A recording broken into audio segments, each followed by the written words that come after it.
everyone, and welcome to Life Interrupted. We have another podcast and a great segment that I'm very excited about.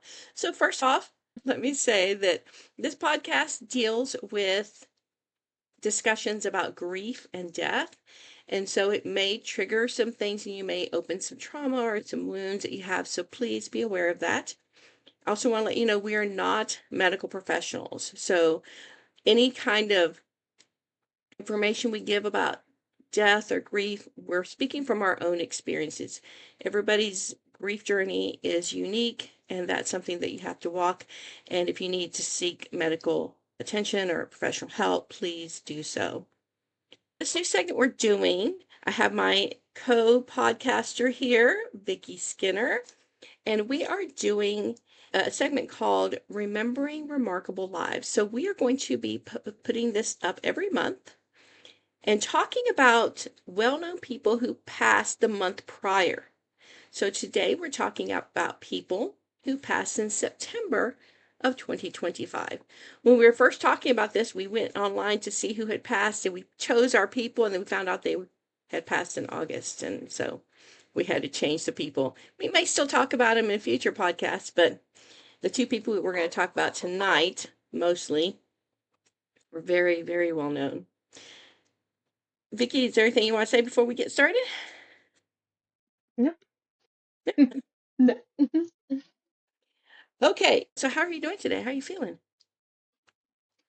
I'm all right. I have bronchitis, but Oh, that oh, that's that's like a nothing yearly new. thing. Yeah, nothing new. Chronic, all good. Better than it usually is. So happy about that. Good. Wow. Okay, so with the research, and I got my information off of Wikipedia. And of course, we all know that that's not exhaustive. It's not, can't always be accurate because it's edited by people. But these are people that, and according to Wikipedia, last month we lost 170 well-known people. That could be people amazing and iconic to death row inmates. So we're choosing to do those people who have had remarkable lives. So the first one I want to talk about real quick is a very well-known actor, Graham Greene. So did you know anything about him, Vicky? I knew a little bit. I mean, obviously he is in the Twilight franchise, which is, a big deal to me. I love Twilight. And so when I heard about it, I was like, "Oh, our Clearwater dad is gone." But I do know that he paved the way for a lot of indigenous actors, which I had sort of found out that later after the fact. And so I think he has quite an interesting history in Hollywood, but I don't know a lot about it. So what I got from Wikipedia was that he was Canadian born. He was born June 22nd, 1953, and died on September 1st. He didn't have any formal acting or training, and he worked as a draftsman, civil technologist, steel worker, and rock band crew member before he started acting. He tried out for a play, and his career blossomed from there. He had a difficult time with the Lakota language in Dancing with Wolves. Dances with Dances Wolves. with. I've seen that one time. It was beautiful. It's a I very never saw it. beautiful movie. It's one of those very on a historical movies, and it's like 3 hours long, and it, like I said, it's beautifully done, but it's definitely one of those ones you should watch. He speaks, because he's Canadian, he spoke English and French. He was in Die Hard with a Vengeance, and I don't remember what he played in that. That's one of my favorites, and he's probably one of the police officers. He was in The Green Mile, Twilight, New Moon, Wind River, The Shack, and of course a myriad of other movies and parts. The next person I want to touch about is Jean Havlish. I thought it was interesting because she was an American baseball player. So she played for that one year when women had a major league team. And she was in the All-American Girls Professional Baseball League. She went to Washington High School and played hockey, football, basketball, baseball, and softball.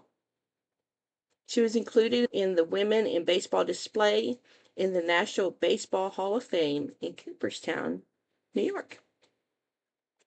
Very cool. I thought that was neat. Mm. Scott Spiegel, an American screenwriter, born December 24th, 1957. He helped co-write the screenplay for Evil Dead 2. I like the Evil Dead movies, but he directed From Dusk Till Dawn 2, not the first one, but the second one, which went straight to video. Mm. And he formed the production of Raw Nerve, which produced the film Hostel, which was directed by Eli Roth. That's quite an impressive horror background there. I mean, those are some really massive projects, even Yeah. if I don't like Hostel, it's iconic. And yeah. And then Cheryl Waters, an American actress, born January 18th, 1947, died September 1st. Her most famous role was in Macon County Line in 1974. She did a few movies and TV shows. Her last performance was a voiceover for a video game. And you said you knew who she was. Yeah, so one of my favorite movies and now one of my favorite musicals is Waitress. There's Waitress is about three women and she plays one of them. And it just would kind of hit me while we were talking about it earlier that all these three women who were, relatively young when they made Waitress, two out of the three are now gone. I think she was the oldest of the three, but I mean, obviously she was still fairly young. So that's a little shocking. Yeah. I don't know how old she was when she passed from Well, 1947 to 2025. I'm not going to do the math, but I have a calculator who will do for me. You want to do the Uh, math real quick? oh, that's 78. So I guess, she wasn't as young as I guess I was imagining, but still, I mean, you know, if someone dies under the age of like 90, I'm like, gone too soon. Right. She's a Japanese actress, so her name is Kazuko Yoshi Yoshihuki. Can you say that? Are you That sounds right to me, Yoshiyuki. I would assume the second H is silent, so I would say okay? Yoshiyuki, but I don't know. Yoshiyuki. Okay. Yeah, that would probably be something. Makes more sense. But she was a Japanese actress born August 9th, 1935, and died September 2nd. She came from a very talented family of writers. She played Anne Frank in The Diary of a Young Girl in 1977. She debuted on screen in 1955 and has appeared in more than 60 films. And her face was very familiar. I just could not place, or when I was going through her list of movies, I don't think I'd seen any of them. She doesn't look familiar to me. I'm just gonna look her up. Apparently, Kazuko is a very popular to see if maybe I could see a younger picture. It's not. I'm sorry, it's not. My keyboard keeps disconnecting for some reason, so it's not letting me look her up. So don't wait on me. Go ahead and move forward.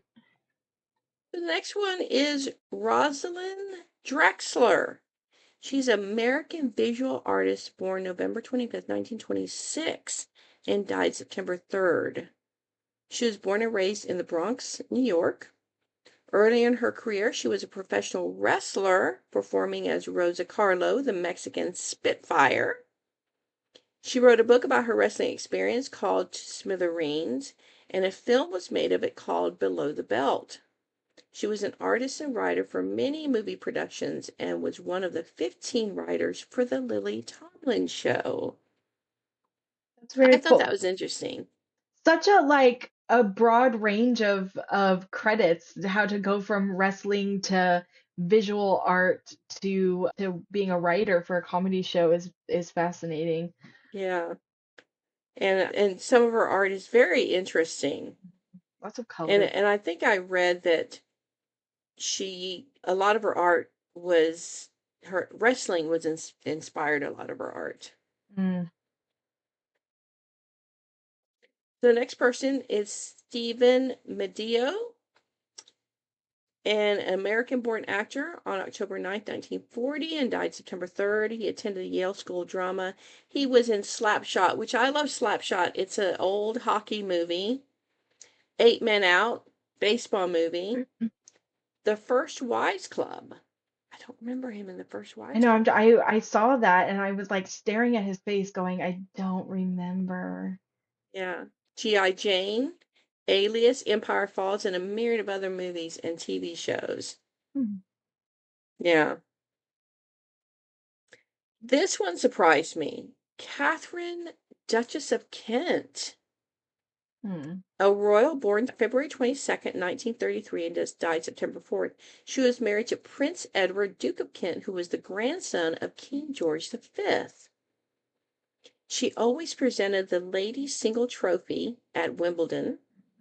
In 2004, she co-founded Future Talent to support musically gifted children from disadvantaged backgrounds. This was the interesting part because I didn't know about this. She became a member of the Catholic Church after the Settlement Act of 1701, which states that no member of the Catholic Church can inherit the throne, nor anyone marrying a Catholic. She received approval from Elizabeth II when Catherine became a Catholic in January of 1994. In 2016, she became an ambassador for Samaritans, which is an organization that provides support for anyone in the UK and Ireland in emotional distress. Hmm. I thought, I guess it's because of the old history between the Hmm. Catholics and the Protestants in England. No, it would most likely be because of the separation of Catholics and the Church of England. So, Oh, yeah, so that, and I don't know if any of that still stands, but it was taken pretty seriously when the Church of England was, created and England separated itself from the Catholic Church. right. Yeah, so she received an exception from Elizabeth II, Hmm. but it's amazing that it's still today. Listen. The traditions that still stand in England, I think it's shocking that it's one of those things that like in America and especially like states have like weird laws that you're like, oh, like that's a dumb law, but nobody enforces it. It's not really a thing. It just to get rid of it would require a lot of bureaucracy that no one wants to deal with. But in England, they still like observe a lot of these extremely outdated practices, and I'm not sure why. Yeah. The next person is Joseph McNeil. So I also thought he was a very interesting person who's an American major in the U.S. Air Force, was born March 25th, 1942, and died September 4th.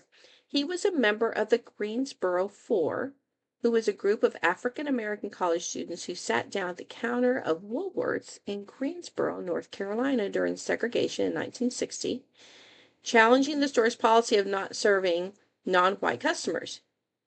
He and the other organized sit-ins, he and others organized sit-ins to help change the way African Americans were treated by business establishments, which helped change the way for all of America, all the way America acted.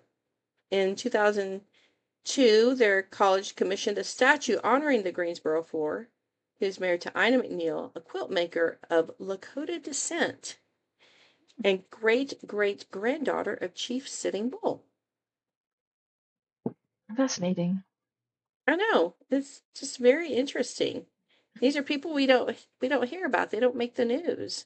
Yeah. The next one is Neil Summers, and his face was very familiar, but I couldn't find anything that I might have seen him in. He did a lot of old TV shows. English American actor and stuntman born April 28th, 1944, and died September 4th. He appeared in several movies and TV shows such as Gunsmoke, Bonanza, The Fall Guy, the movie True Grit, RoboCop, and The Shawshank Redemption. I only recognize him from RoboCop because we watched that really, really recently. Like the old But one with Peter Weller? hmm Oh, wow, okay. yeah. There we go. The next person is Robbie Turner, an American musician born in 1962 or 63. Nobody knows his birthday. And died September 4th. He played pedal steel guitar for George Jones, Chet Atkins, Loretta Lynn, Bob Dylan, Frank Sinatra, Eric Clapton, Ray Charles, and Stevie Ray Vaughan. That's insane. It's amazing. That's like legend status right there. Yeah, and he is. I watched the video. I'll link a YouTube video because it was like really, really good. Obviously, he was really, really played for all these people. Right. The next one was Maxine Clare, an American novelist born on February 18th, 1939, and died on September 5th. She was known for her book Rattlebone and published poems in her book Coping with Gravity. I'll have to look her up. She's almost Yeah. my birthday buddy, day after me. Yeah. Fascinating. Next person is Mark Volman, an American musician born on April 19th, 1947, and died on September 5th. He was a founding member of the 1960s rock band The Turtles, and they were well known for the song Happy Together. If you ever mention the Turtles in the same room as my husband Jeremy, he will be sure to tell you that he saw them in concert. Really? He's very proud of that. He Wow. mentions it every time we hear that song. Nice. The next person is Rick Davies, an English musician born on July 22nd, 1944, and died on September 6th. He was the founder, vocalist, and keyboardist of the rock band Supertramp. He had been married to Sue, Supertramp's manager, for over 50 years. Wow. I know, that's incredible. And we'll link another video showing him and Supertramp. The next person is Sally Saxey, an American actress born on June 25th, 1943, and died on September 8th. She appeared in 20 films between 1964 and 69. She was a Miss America runner-up. She was married when she was 19, and when her husband died in 1966, let's see, that was only, 3 years. She was only been married for 3 years. He died in a plane crash, and she never remarried. The next person is well known, especially people my generation, Polly Holiday, an American actress born on July 2nd, 1937, and died on September 9th. She was best known for her performance as Flo in the TV series Alice. She got her own Flo show as a spinoff. She appeared in movies such as Mrs. Doubtfire and Gremlins. I thought this was interesting. She sang in her church choir and appeared in an advertising campaign for the Episcopal Church. Interesting. So she, of course, she was, I don't know if she wrote it, it was the writers, but she was well known in Alice for saying, "Kiss my grits." Oh, interesting. The name is very familiar, but I've not seen any of that, so.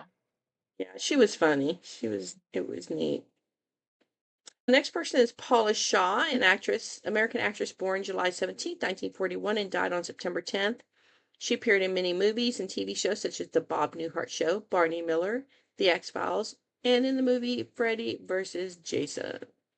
I'm about to do a rewatch of Freddy vs. Jason, so I'll have to keep my eye out for her. Yeah, I recognize her face Mm. from the picture I have up is from Barney Miller because I Oh love that show. yeah, it's been so long since I've seen Barney Miller. You cannot buy that show. You can't buy it digitally. You can only buy it on DVD. I guess it doesn't surprise me. Maybe it does a little bit, but just because I know it was popular at the time, but it's not something that really stood the test of time in terms of still being recognizable to a current audience. So I think they have to, make it available for sale, which may be complicated. The next person is Francesco Trapani,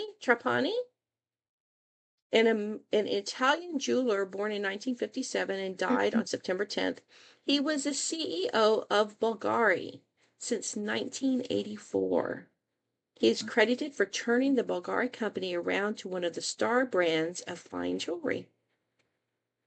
Fascinating. hmm The next one is Pat Crowley, an American TV actress born on September 17th, 1933, and died September 14th. An actress since the 1950s, she appeared in many TV shows and movies such as Frasier, Friends, Charmed, and Cold Case. I'm looking up who she is on Friends because I've seen Friends 4 million times. hmm Oh, okay, I think she's one of, she was, no, that wasn't a character. She was just a small part, I guess, because I don't. Oh, you know who she was? Because I was looking at the episode that it says she was in. Okay, I looked up who she was on Friends because I watch Friends on a loop all the time, and so I was like, will I recognize where she's from? So she plays. Do you remember Tate Donovan? So It he's was the young the. guy that Rachel dated that was her assistant. No, he's not the No. from Space Camp. The one we like from Space Camp. Who no survivors. Yeah. Yes. Okay. Um. So his parents. She played his mom. Okay. Wow. Small part. Yeah. Okay, the next person is Ron Friedman, an American film and TV producer born on August 1st, 1932, and died September 15th. He wrote over 700 hours of episodes, including The Andy Griffith Show, Bewitched, Gilligan's Island, The Odd Couple, and Happy Days. He also worked on the Transformers, the movie, and G.I. Joe. That went a weird direction I was not expecting because I was like, wow, like Bewitched, Gilligan's Island, Happy Days, like these are some of my old favorites. Also Transformers and G.I. Joe. Like, okay, that was quite a reversal, but very cool. That's an impressive resume. The next person is John Christopher Jones, an American actor born on March 27th, 1948, and died on September 15th. He appeared in the soap As the World Turns, Spencer for Hire, and Moonstruck. And I don't remember him in Moonstruck. His Hmm. last appearance in 2024 was in the TV series Evil. His face is so familiar, but I've not seen anything that he was in. Yeah, I'm gonna have to look him up on Moonstruck. The next person is Sonny Curtis, an American singer and songwriter born on May 9th, 1937, and died on September 19th. He played with Buddy Holly and opened for Elvis Presley. He wrote the songs I Fought the Law and Uh-huh. More Than I Can Say, sung by Leo Sayer. He wrote the song for the Mary Tyler Moore Show, Love Is All Around. No, do, do. He had been induced into the Nashville Songwriters Hall of Fame, the Musicians Hall of Fame, and the Rock and Roll Hall of Fame. His daughter wrote a book about her relationship with him called Daughter of a Song. That is so cool. Yep. And the last one that we want to talk about in general is James Mitchum, an American actor born May 8th, 1941, and died on September 20th. He appeared in over 30 films and TV shows. His last role was in 1994 in the movie Stick Fighter. He played a lot of small roles. His face is very familiar. Hmm. Yeah, he's a little familiar. But he also just has a very like classic Hollywood face. He does. Got that little cleft in his Yeah, chin. his like Okay, so now we are on to our highlights. So, Vicky, you want to present who you wanted to highlight from last month that left us? Sure, I'm gonna be talking about Giorgio Armani. It was one of those like we are going through the list and I'm like, well, obviously someone has to talk about Armani. Because what a cultural icon. So Armani was born on July 11th, 1934 in Italy and died September 4th, 2025 in Milan. So it's one of those I am more likely when it comes to someone like a fashion designer to know what their clothes look like than even know what their face looks like. There are very except for the women. I feel like female designers you see their faces more often, but like the male designers not as much. but learning about him was really interesting. So he dropped out of medical school. His parents wanted him to become a doctor, and so he went to medical school. He dropped out of medical school to become a fashion designer. He launched his label under his name in 1975. Oh, I had discovered some fun facts, like that he was a lifelong vegetarian, which I feel was a little, and by lifelong, I don't know when that started. I mean, obviously not from the day he was born, but I feel like that was less common, back in the day. So I thought that was really interesting. So he was known for avoiding alcohol and dressing almost exclusively in black, a man after my own heart. I wear almost exclusively black, and he was an advocate for ethical practices. And so he was well known for not allowing super underweight models, like, to hire them for his shows, which I think at the time especially showed a lot of authority. I mean, not many people would have been willing to do that. So, because it could affect your brand, but I think putting your foot down and saying that this is not a practice that we need to encourage is was very cool of him. So he was known for androgynous fashion and minimalist fashion. So he is quoted as saying that he wanted to soften men and harden women, which, I feel like that may come across wrong. I don't think it's a matter of making women look like men, but he was known for a lot of like women in suits and things like that. But then he also did, gorgeous gowns and stuff like that. Um, I think in doing that, that because I know that, especially in my generation, we had this stigma saying a man is beautiful.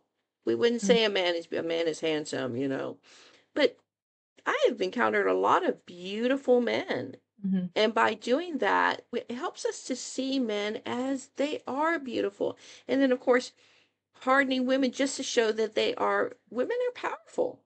Mhm. And he respected that and he knew that. And that's what he wanted to show.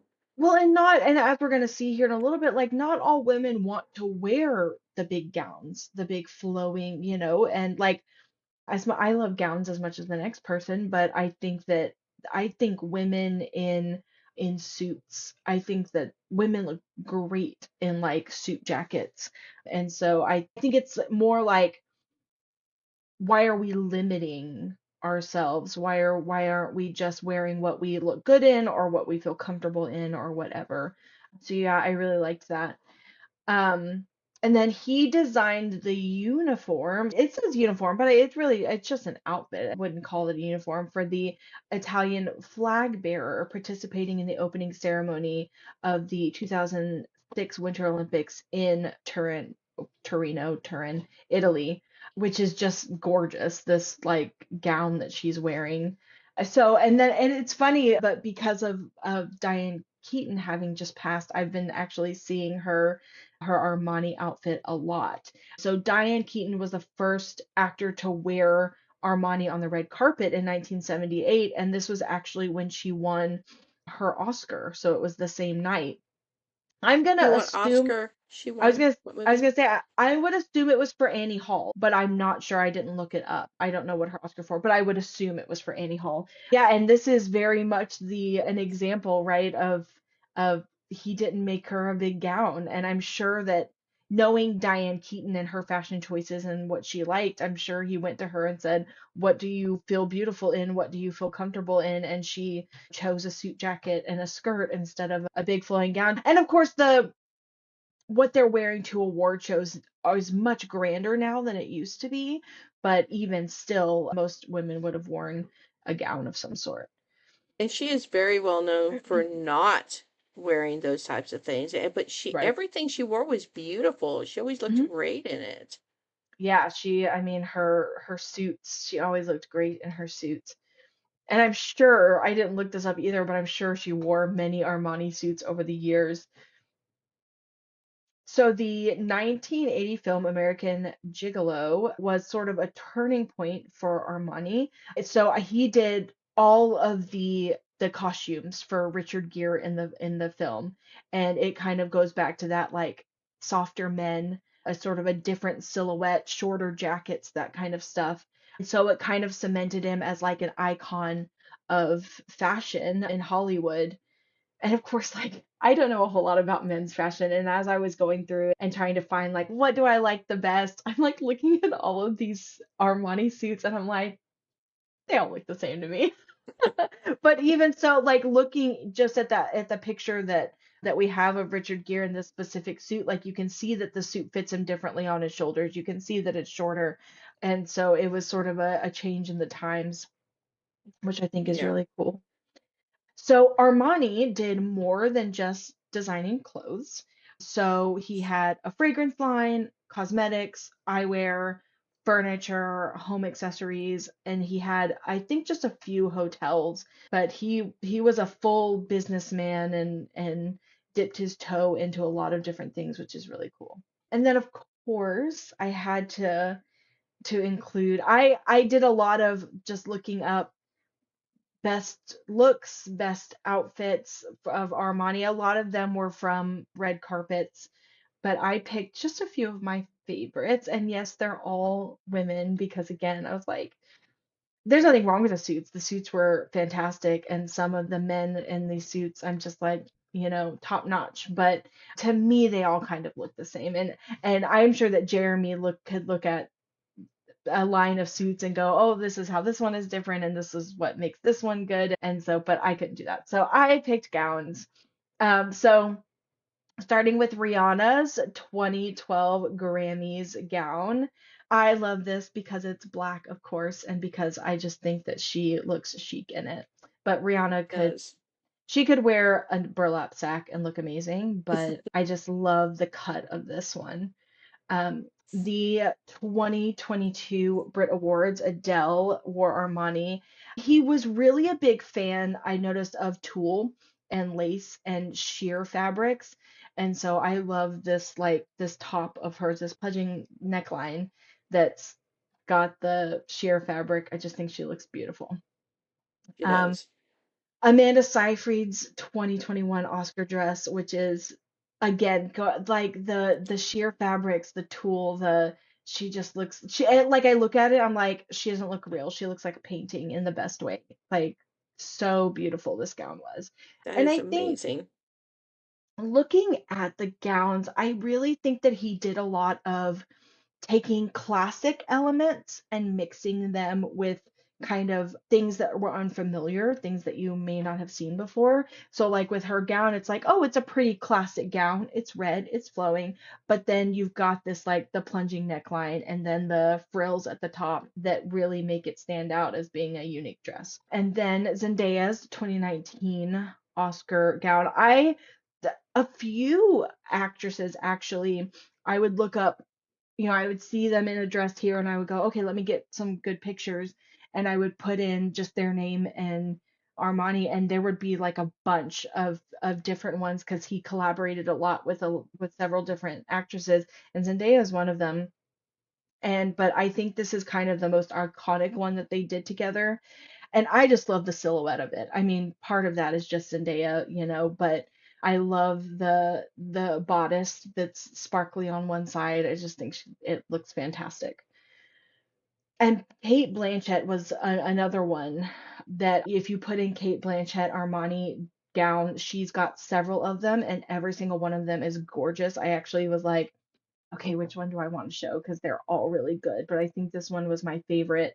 He clearly had her just her style down pat because they're all kind of like this and that they're sort of earth tones, skin tones kind of stuff, and were sheer with a little bit of sparkle, and they all just look fantastic on her.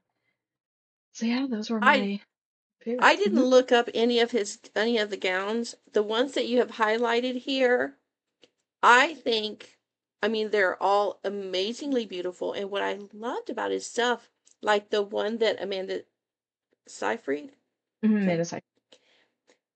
is like you said, it's got that classic flowing, but you have the plunging neckline, and it's strapless, so it's Hmm. holding her up, and it's so beautiful without being too ostentatious. Because Hmm. there are some designers out there that want to go for that ostentatious, but he wasn't. He didn't have And when he did put stuff on it, like the Kate Blanchett gown and the Zendaya gown, when he put that stuff in it, it was just a little bit to make it very elegant Hmm. and not have weird hats or see-through clothes or, things like that that some of these people wear. And everybody has their own taste.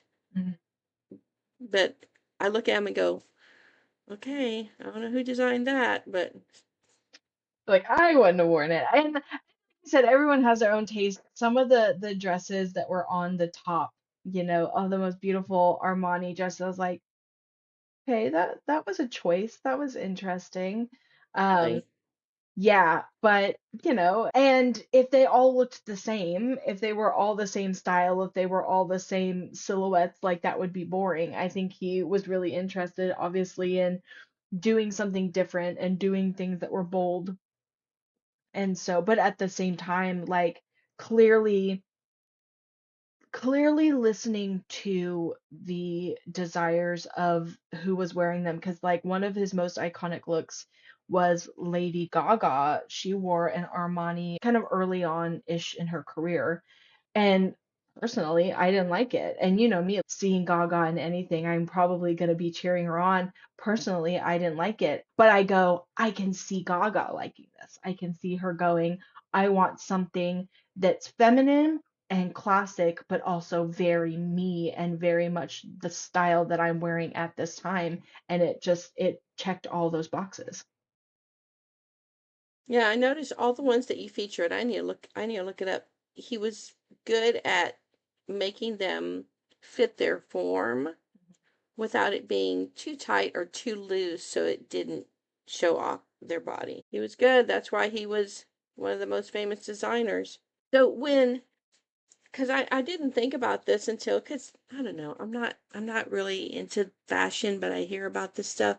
So when they do this, do the actors and actresses, do they go, oh, I want Armani to design me something, and he designs something specifically for that person, that one dress?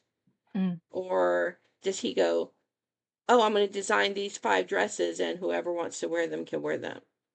So I think it's just a case by case basis. I know that there are times when people collaborate and say, make me this specific dress, or they offer to make a specific dress for a specific event. But I also know that some of these dresses are coming straight off the runway, and so they're part of his line of dresses for a season or whatever. So I think it just depends on what the person is looking for. Hmm. Okay. So we don't know if these dresses are one of a kind or not. That's correct. I mean, I'm sure you could find out easily, but I think it just depends. Yeah. Did you look up any of the prices? Oh gosh, I didn't even think about it. Let's look them up real quick. Let's check to see Well, what. I was gonna say one of them I know. I believe it was Kate Blanchett's dress that was off the runway. And so it was like that would be, something that someone could just purchase. So let me look it up. So Yeah, they're just. Well, he had a talent. I wonder what some of his really early, early, early stuff looked like. I mean, besides the suit, the American Gigolo. so the one that I have, I'm just like looking at all this. She just looks gorgeous in his dresses. The one that I picked that we saw was $100,000. And I guess it wasn't off the runway. I guess that one was made for her. These people are known for wearing it one time. Oh yeah, you can't ever wear that. No one would ever wear it again.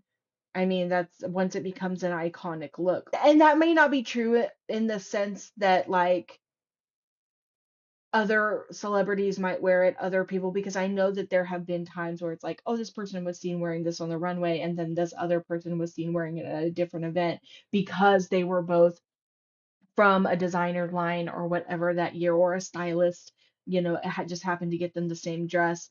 But and yeah, and part of it too is that these outfits were made so specifically for each season. They're like, oh, that's so last year, or that outfit's out of date or whatever. something that's made for 2014, you're not going to see on the runway today, or you're see on the red carpet today, because styles have changed. People, and I look at these dresses and I go, have they changed so much that someone couldn't show up in one of these dresses? Absolutely not. But you're not going to wear something from a previous season unless you had very specifically a reason to. Like, for example, Sabrina Carpenter right now is showing up to a lot of things or featuring a lot of outfits and music videos and stuff that are either exactly Cher's outfits that she wore in the past or that are modeled off of Cher's outfits. And so that's different if something's vintage or if something is an iconic look that you're now trying to pay respect to a previous celebrity, then that's a little different. Yeah, because when I was looking up the pictures and the outfit for Diane Keaton, I saw another outfit that she wore that Julia Roberts Mm, mirrored later. So mhm. yeah, otherwise, I seem to recall at least one story where there was some actress or somebody who wore an outfit twice, and Oh everybody was gosh. like, The end of the whole world. And it's like, this is so wasteful. And it's so, and I understand for these events where the fashion is so huge and important, you want to be one of a kind. When something becomes deeply iconic, you don't want to see it again because the excitement comes from seeing new fashion. And I get it, but at the same time, grow up. Like, what are we yeah, doing? yeah. Yeah, but a I lot of mean, these looks that, go ahead. I was just saying, it would be interesting to find out if there was any of these people who bought these dresses and then donated them and sold and did the money and or sold them, got the money and gave it to charity or something like that. Well, I was gonna say, I think that a lot of them are in yeah, again, case by case basis. I know that sometimes these looks end up in museums, Hmm. if someone is famous enough. And I'm sure that Armani himself has his work in a museum, and some of these looks have ended up there. But I do think that some of the iconic pieces will go to things like production studios where they can be used in movies. And I do think that some will probably be donated for charity and stuff like that to raise money for charities. That's all pretty common. That's good. We should look up some of those. Mm. So, okay, done with Armani. Yep. So my person that I looked up was Robert Redford. And Robert Redford was an American actor, director, and producer, born August 18th, 1936, and died September 16th. And we remember him in so many things. His career started in 1959, starring in Alfred Hitchcock Presents and The Twilight Zone. That wasn't his first one, but that was pretty early on. Mm. The first movie he directed was Ordinary People, which is one of my favorite movies. Love that movie so much, about death and grief and dealing with that stuff. Mm. He also directed A River Runs Through It, The Horse Whisperer, Mm. and The Legend of Bagger Vance, along with several other movies. You'll find this interesting. While he was attending the University of Colorado, he worked at the Sink restaurant, where his image appears in the bar's mural. And I went and looked at the bar's mural, and it is like that. I think that would be a great place to visit, but Mm. think I might just get information overload because there's so many things going on in there. One of his final roles was in Avengers Endgame. He had 4 children, one of which died at 2.5 months of SIDS, Mm. and another died of cancer in 2020. Oh He gosh. was a supporter of environmentalism, Native American rights, LGBTQ rights, and the arts. And one of my friends, which wasn't mentioned, said that he was also a very big supporter of animal rights. Mm. Just reading about his life showed me that being a star is one thing, using that stardom to change the world leaves a legacy. Yeah. And, we've gone through a lot of people that died last year that were actors and actresses, big people.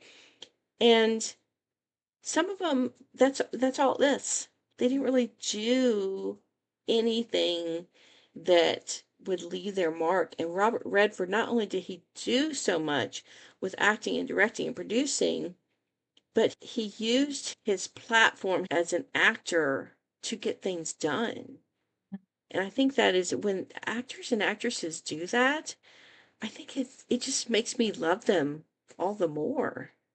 But I think what's really interesting is that we often don't know that they're doing this stuff behind the scenes. You don't really hear about it sometimes until after the fact, sometimes not at all. But I think now that we've kind of come into the age of being loud with our voices and social media and all that stuff, that we start to know a little bit more who's really doing stuff. I don't want to say not doing stuff because we don't know what they're really doing in their personal lives, but people who are like activists as opposed to people who are maybe just not as involved overall. Yeah. Man, well that's who we have. That was the end of, like I said, check out Wikipedia. There was over 170 deaths of people that were well known all around the world. And I think I sent you one of, what was it? One of the designers of the Formula One car.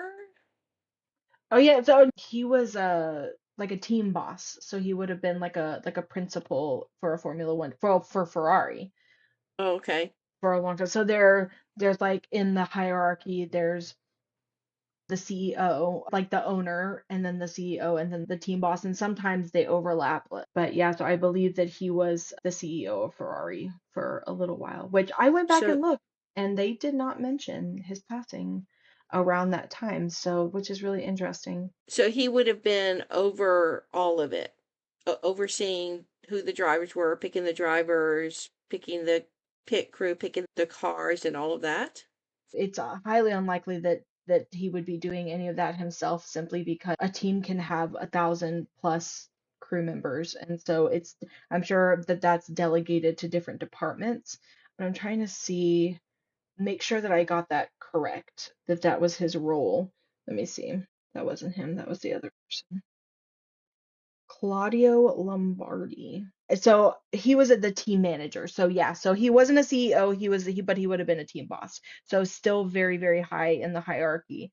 So yeah, so essentially what the team manager would do is make sure that everything at the top end is running correctly. So there's a billion different people doing different things in their departments. They all handle themselves, but on race day, team manager is going to be on the pit wall, talking to drivers, watching everything, making sure that everything is going the way it's supposed to, and making the big decisions. So yeah, so who's going to drive for the team? How much money are they going to offer them? Things that need change, things that need fixed. The one overlooking everything, going, "Hey, you're slacking on your job. We need to figure that out," and that kind of stuff. And then doing the face out stuff, so presentations and being the face of the team and stuff like that, besides the drivers. So I did think that was really interesting. And even though it was a while ago, you know, it wasn't like it was back in the 40s. It was, I think he was like in the 70s, 80s. So it was fairly recent still. Yeah. Wow. Well, there we have it. Anything else you want to add before we sign off? No, no, that's it. That was fun. That was interesting getting to talk about these people and finding out who they were and what they did and didn't do. Yeah, I'm really looking forward to doing more, to like, knowing already the people who have passed in October. I don't want to say I'm excited because it's never exciting, death, but it's exciting to discuss people's legacy and the work that they did, especially when they were passionate about their work. And so we want to always honor that and not let anything die, although some of the people in October, it's like that legacy is never going to die. I mean, people who have changed the face of the planet in the best ways. So it's very cool. Yes. Well, thank you very much for joining us. We really appreciate your time. And we hope that you will join us next month. And we hope that we have nothing to talk about. No one died. No one It was a died. it was a perfect month. It's great. All right. Thank you guys. We'll see you next month.